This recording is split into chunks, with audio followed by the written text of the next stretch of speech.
Okay, everybody, Kurt Busch has joined us. Sorry I didn't turn my microphone on, but I know Kurt's is on. And here we are back at Daytona, Kurt.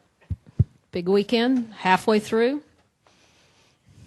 Yeah, it's great to be back at Daytona, one of the toughest tracks on the circuit, and of course, one of the most challenging tracks to win on. I haven't quite tasted the restrictor plate success just yet, but hopefully this weekend we can change that around. It's amazing, though. I mean, I've been out on the circuit 10 years now and haven't roped in one of those restrictor plate wins. I did have a chance to win in an IROC car back at Talladega a few years ago, and I was running second here in an IROC car. I finished second in the Truck Series race. I finished second in the Daytona 500 3 times. I don't know if I finished second in the Coke 400 yet. Hopefully we can just bump that up by one. So a lot of good runs here at Daytona in the past, just haven't quite sealed the deal. And then, of course, the most memorable moment for me here at Daytona was pushing my teammate to win the 2008 Daytona 500. Felt like Roger Penske was just on my shoulder telling me, all right, go draft with Newman instead of trying to pass him 3 wide. That way Penske gets the win.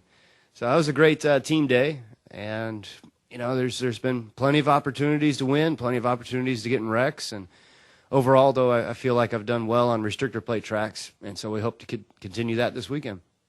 Sounds good. Maybe this will be the weekend. Let's start with Mark, and then I saw Mike Hembry's hand, and I see Godwin's in the back. Go ahead, Mark. Kurt Dakotas from Florida today. Talk a little bit about qualifying here. Is it important? Do you set up for that? Do you set up for the race? What effort goes into it, and what do you expect to get out of it? Thank you.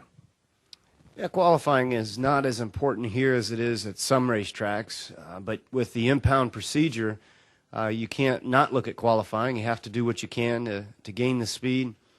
But ultimately, you're focused on race practice and getting your car as fast and as comfortable as you can in race trim, just because 99% of the laps that we'll do this weekend will be in race mode instead of qualifying.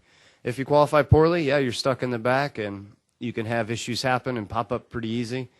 My teammates, they struggled in the Daytona 500 in qualifying, and one of them got a flat tire and early on in the race and ran into the other one. I mean, you never know what can happen at the beginning, and you can even be in the front and have something go wrong. So qualifying is just something that's a necessary evil that we have to do, but we don't put too much attention on it. Godwin.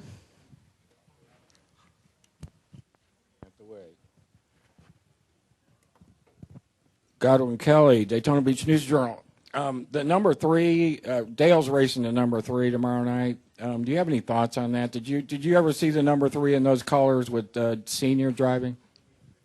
Yeah, it's a very, very iconic car to see the number 3 in the Wrangler paint scheme with the yellow and the blue, of course. And yeah, when you first look at it, it just, boom, pops you right in the face going, wow, this is cool to see it out on the track again and to have an Earnhardt driving it.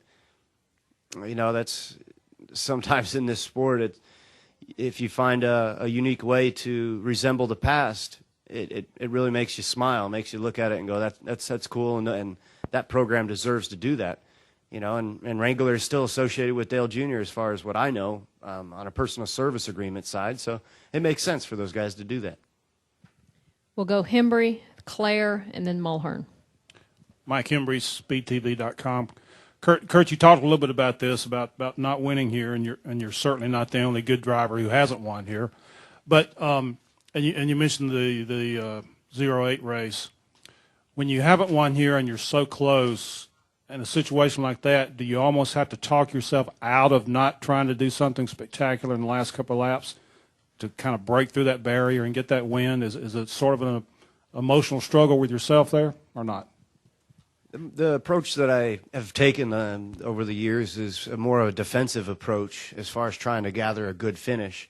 Whether somebody jumps out of line and I just kind of fill that hole and stay with the lead draft or the main draft, that's more of what I've done in the past, and it's produced comfortable results. The times that I've jumped out of line to go for a win, I end up finishing 18th or 20th, or even like at Talladega last fall, I was running 6th with a lap and a half to go, and I saw my teammate behind me on the outside lane. I jump up in front of him. Boom, I got hit so hard I couldn't hang on to the wheel and wrecked the car and finished 35th. And so, yeah, there's moments where I sit there and just go, hey, get a nice steady finish and just continue to run the same race that I've run mentally over the years. And maybe this time around things will change and guys will slip up and the seas will part and we'll have a chance to drive the Miller Lite Dodge into victory lane. And then there's times where you go, all right, I'm going to be offensive today. And you end up almost with the same result, a third or a fourth or a wreck towards the end. So I'm just hoping that we do our homework right. We get the car handling well.